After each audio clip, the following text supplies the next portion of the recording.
A leer en esta mañana con la ayuda del Señor en Hebreos capítulo 2. Hebreos capítulo 2, no a partir del versículo 15, pero vamos a hacerlo del 14. Hebreos 2:14 dice: así que por cuanto los hijos participaron de carne y sangre, él también participó de lo mismo, para destruir por medio de la muerte al que tenía el imperio de la muerte, esto es, al diablo, y librar a todos los que, por el temor de la muerte, estaban durante toda la vida sujetos a servidumbre. Porque ciertamente no socorrió a los ángeles, sino que socorrió a la descendencia de Abraham, por lo cual debe ser en todo semejante a sus hermanos, para venir a ser misericordioso y fiel sumo sacerdote en lo que a Dios se refiere, para expiar los pecados del pueblo. Pues en cuanto él mismo padeció siendo tentado, es poderoso para socorrer a los que son tentados. Dios bendiga su palabra. Amén. La verdad que aquí estos versículos que hemos leído hablan del Señor Jesucristo. No dice su nombre, pero hablan del Señor Jesucristo, de lo que Él ha hecho. Sin duda es parte de lo que ha hecho el Señor Jesucristo. Fíjese que nosotros tenemos que entender que en el cielo no hay milagros. Allí no hay milagros. Los milagros se producen en la tierra y los milagros se producen con la venida del Señor Jesucristo. Y yo quisiera utilizar esta mañana un gráfico que es la B corta. La B corta, o sea, un gráfico así, o así. ¿Ya? Y quisiera situar, por ejemplo, la primera barra que parte de arriba de la B corta, parte de arriba, ¿de dónde viene el Señor Jesucristo? ¿De dónde viene? ¿Quién es? Lo que es Dios. Allí, en el cielo, es Dios. Cuando Juan dice, en el principio era el verbo era Dios y el verbo era con Dios, es que en el principio era Dios, estaba con Dios, pero es Dios y es Dios en esencia. Es decir, existencia, presencia y esencia. Entonces, la primera barra de arriba de la B corta, que vamos a analizar como gráfico, es que de arriba viene entonces la bendición para los hombres. De allí vienen los milagros. En el cielo no se hacen milagros. De allí viene. Y al llegar a la base de la B corta, quiero que sea una B corta mayúscula, es allí donde entonces donde viene la base de los milagros. La base de los milagros. Voy a leer otro versículo para subir nuevamente al segundo brazo de la B corta, que es arriba. Dice Efesios, dice, y juntamente con él nos resucitó y asimismo nos hizo sentar en los lugares celestiales con Cristo Jesús, para mostrar en los siglos venideros las abundantes riquezas de su gracia en su bondad para con nosotros en Cristo Jesús. ¿Ya? En Cristo Jesús. O sea, todo es Cristo. La primera parte de la B mayúscula arriba es Cristo que desciende, y aquí en este versículo que hemos leído somos partícipes con él, para luego subir a la segunda línea de la B corta arriba, para estar en los lugares celestiales. Miren, nosotros tenemos que ver aquí en estos pasajes que el Señor, es extraordinario pensar en Dios cuando Él desciende como el Dios encarnado.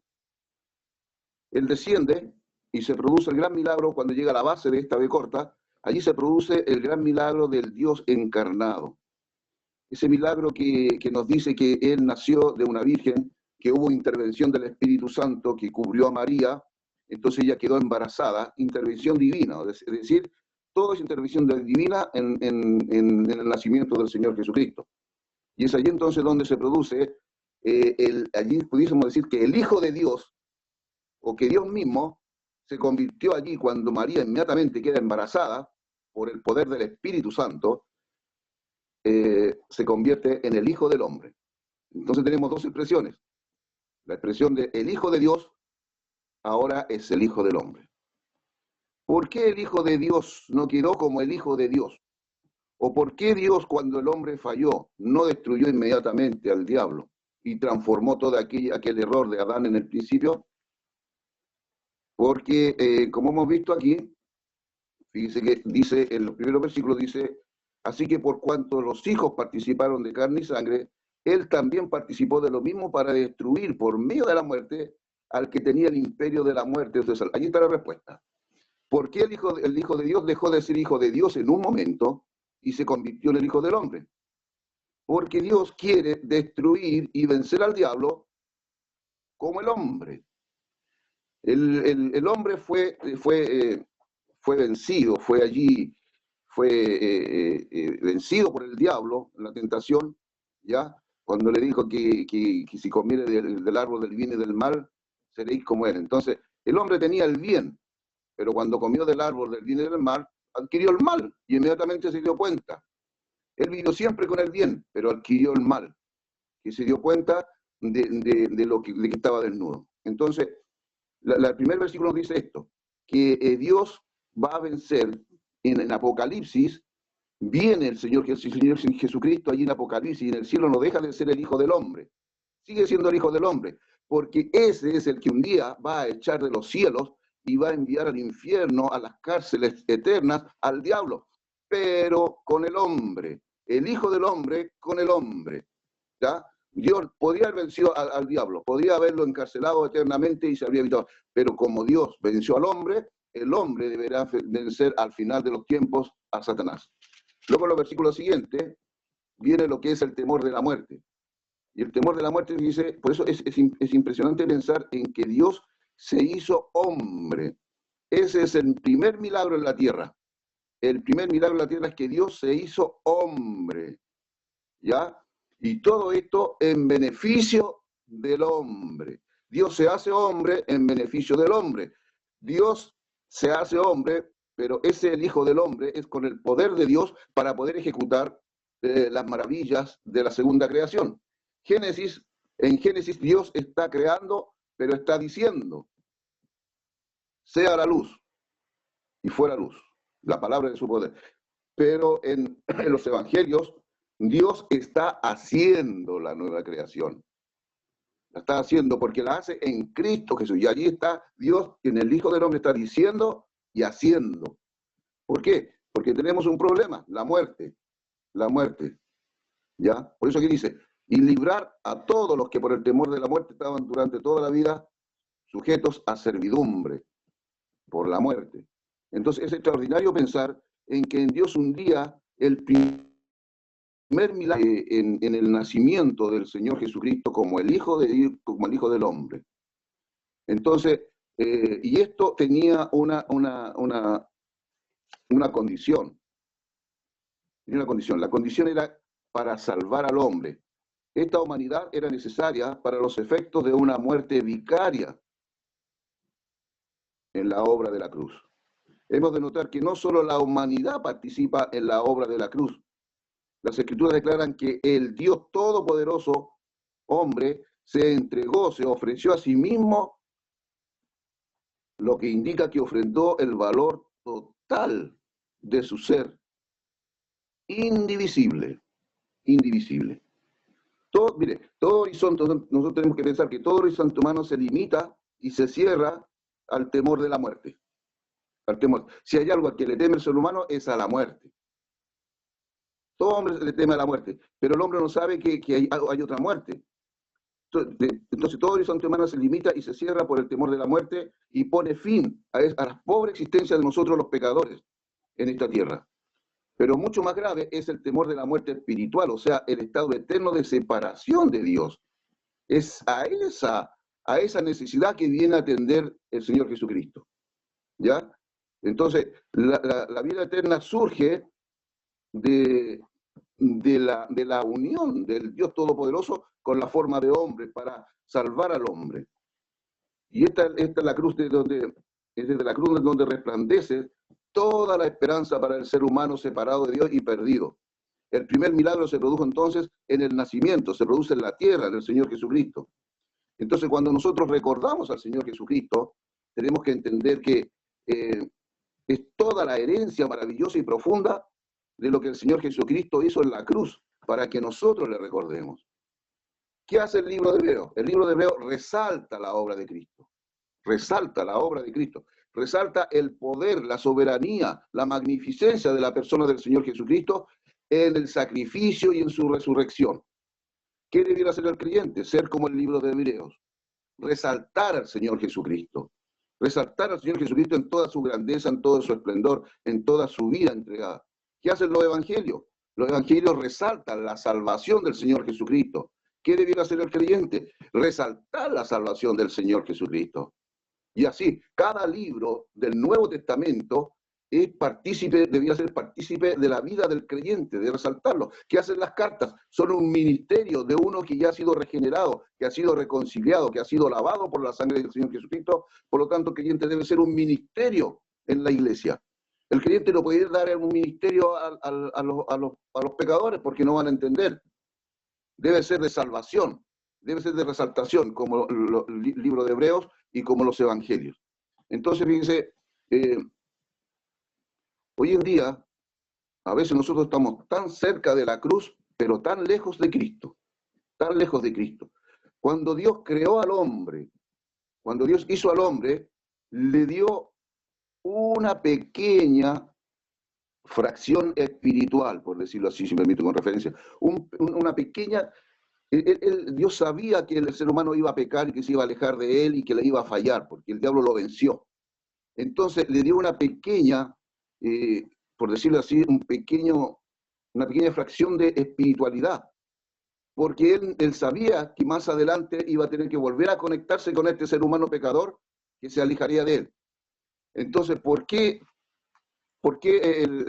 Dios hizo esto? Porque sabía, y porque cuando crea al hombre para que lo contenga.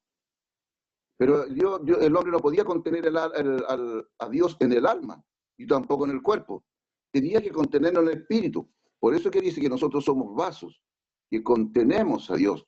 Entonces, cuando el ser humano en este tiempo recibe al Señor Jesucristo como Salvador, se reactiva ese espíritu y puede Dios tener la comunicación y viene Dios a morar en el espíritu. El Espíritu Santo no mora en el alma ni en el cuerpo, mora en el espíritu. Y este espíritu comunica todas estas maravillas de ser regenerado al alma para que el alma exprese. Por eso nosotros tenemos diferentes partes en el alma. La parte emocional, la parte de la conciencia, la parte intelectual. Entonces, esta es la maravilla, hermanos, de lo que Dios quiere para nosotros. Por eso que dice aquí que Él vino a ser fiel sumo sacerdote y que Él puede socorrernos porque fue tentado en todo. Se hizo semejante a nosotros para poder ayudarnos, para poder salvarnos. No solamente nos salva, sino que nos sigue ayudando. Y esta es la maravilla entonces. Fíjese que cuando el Señor Jesucristo estuvo allí caminando y hablando de que el reino de los cielos se había acercado, fue impresionante. Y Él hizo milagros. Esos son los milagros a continuación.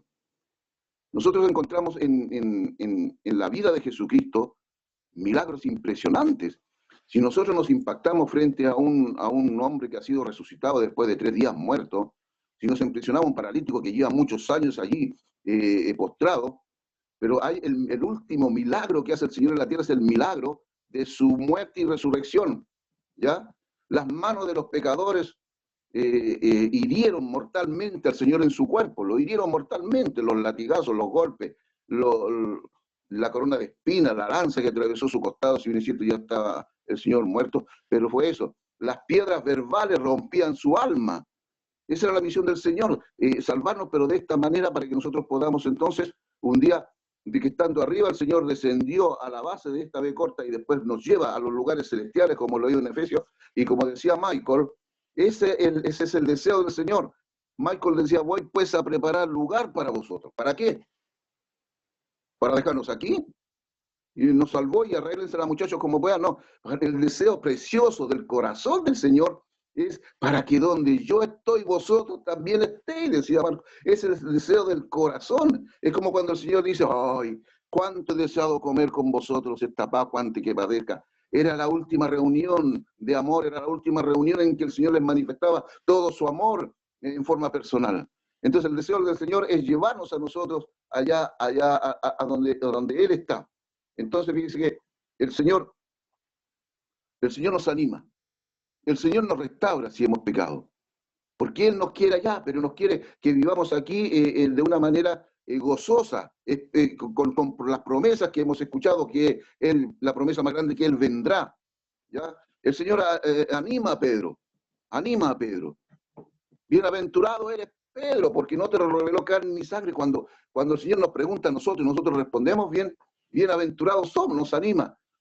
El Señor allí, Pedro lo negó. Pedro, ¿me amas? Y allí lo restaura. Lo restaura en un precioso desayuno, en una mañana a la orilla del océano, el Señor lo restaura. Entonces, hermano, nosotros tenemos que estar en estos momentos gozosos con el Señor. ¿Qué dijo Habacuc? Estaré quieto en el día de la angustia. Y ese estar quieto no es que yo me vaya a dormir, no es que yo me cruce de mano y me siente. Es que cuando dice Habacuc, yo estaré quieto en el día de angustia, es que él se iba a acercar al Señor y a orar al Señor y pedirle al Señor y de rodillas delante del Señor. Hemos visto que se nos están terminando todos los grandes siervos.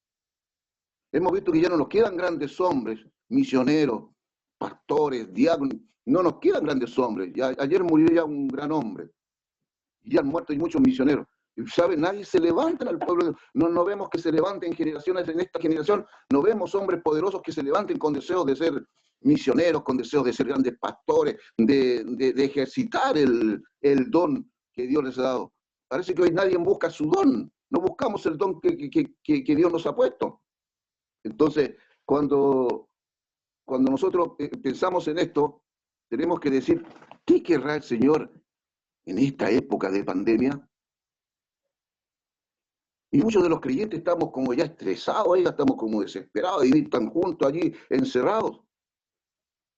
Pero yo me pregunto, cuando Pablo estaba allí en la cárcel, enyugado, en lo más oscuro, en la más maloliente suciedad de la oscuridad de lo más fondo de la cárcel, custodiado por los guardias, ¿yo prefería estar así, como Pablo, o prefería estar ahora como estoy? La pandemia de Pablo era mucho más terrible, hermanos. Era allí donde el Señor quería estar, donde Pablo estaba, lo tenía el Señor de esa manera. Pero ¿qué hacía Pablo? ¿Qué hacía Pablo desde la cárcel? Escribió grandes epístolas. Si él no hubiese estado allí, hermanos, no tendríamos las tremendas y espectaculares epístolas que tenemos, las cartas de Pablo a la iglesia, a los creyentes, su experiencia de vida. No las tendríamos. Allí escribió lo mejor Pablo, al final de esa sucia cárcel y engrillado.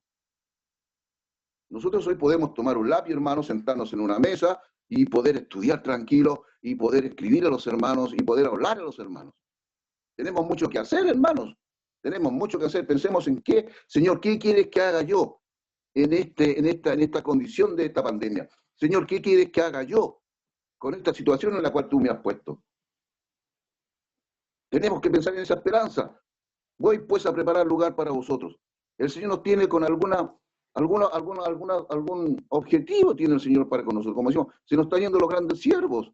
Tenemos que pensar en eso, orar porque Dios levante siervos, orar para que Dios levante creyentes. Quizás esta es la oportunidad de leer más nuestra Biblia, de tener más comunión entre los que estamos juntos, quizás de estar en la casa si tenemos un pariente que es inconverso, predicarle más el Evangelio, buscar más por él. Hermanos, tenemos tantas cosas que hacer que realmente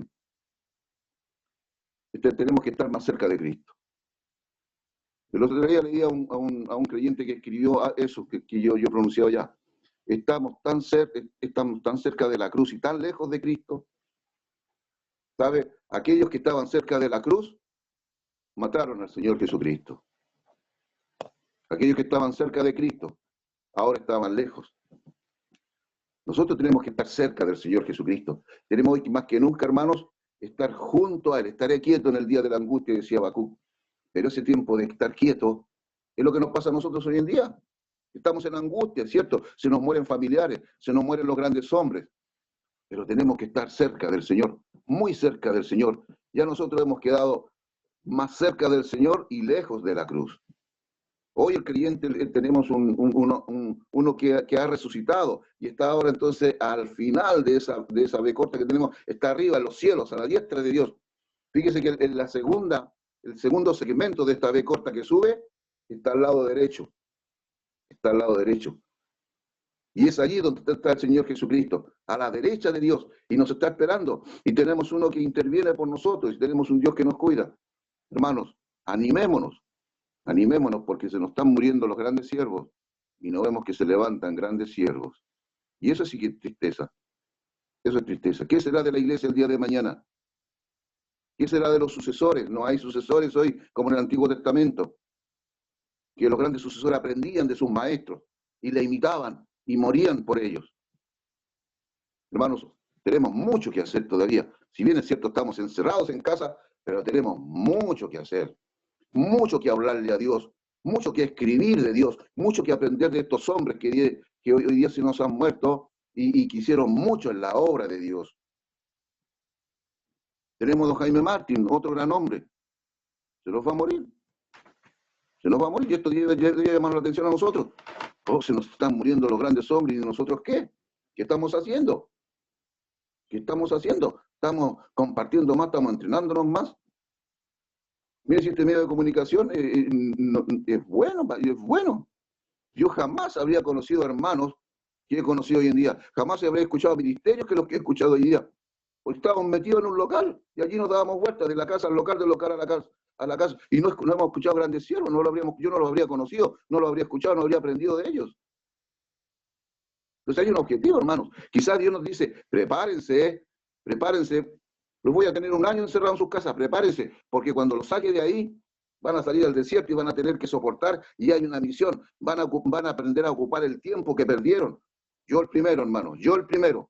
Van a aprender a ocupar el tiempo que perdieron, van a decir lo que no dijeron, van a hacer lo que no hicieron. Cuando yo les termine esta pandemia, a lo mejor el Señor nos está preparando.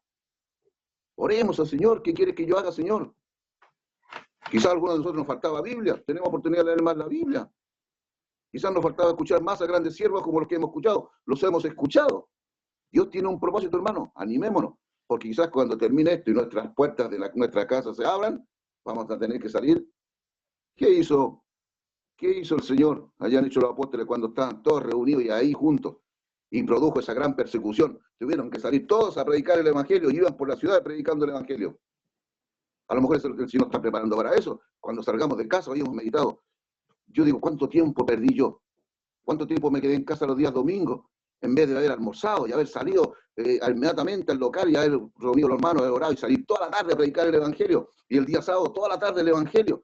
Y, oigan, yo me quedaba en casa, tomaba una buena once, perdiendo el tiempo, no redimía el tiempo. Y ahora cuando viene mi arrepentimiento, porque no lo hacía teniendo tanto tiempo. Entonces el Señor nos hace recapacitar, hermanos, en este tiempo. Esta es la obra del Señor. ¿Qué haremos nosotros? Si nosotros ya estamos en los lugares celestiales, tenemos que llevar a otros los lugares celestiales. Entonces que el Señor nos anime a estar quietos en el día de la angustia. En el día de la angustia que hizo Habacuc, meditó, oró, habló más de Dios, estuvo más cerca de Dios, hasta que él entendió. Y dijo después, lo que me falte, no me importa porque tengo a Dios, por decirlo de una forma sencilla. Así que hermanos, animémonos, animémonos, los grandes siervos se van y estamos quedando nosotros. Y tenemos tanto que hacer, hermanos. Que el Señor bendiga su palabra.